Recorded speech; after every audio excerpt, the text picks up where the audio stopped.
Hi lovely people, you're welcome to my YouTube channel. In today's video I'll be showing you how to make date paste.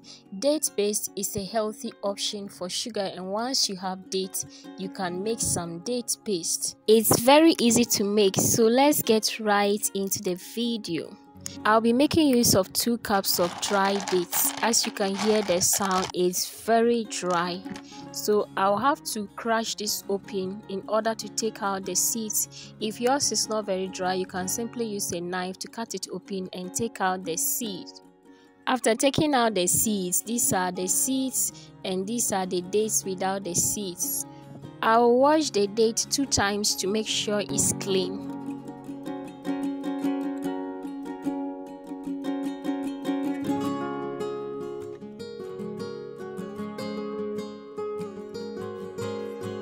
After washing it, I'll transfer it into a bowl and add water to it. The level of the water should be a little above the dates so that it can soak all the dates.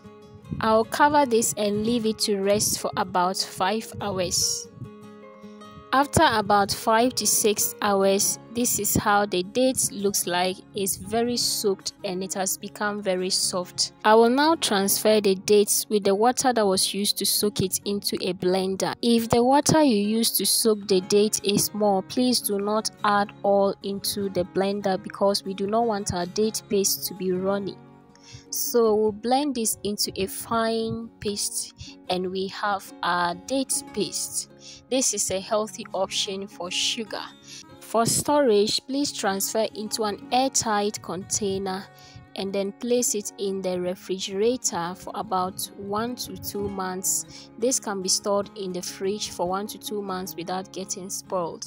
This can be used in place of sugar, for example, in your tea, in porridge, and in any other meal that requires sugar. Thank you for watching. Please like the video and leave a comment down below in the comment section. Do not forget to subscribe to this channel and click the notification bell to get notified whenever we upload a new video. See you in our next video. Bye.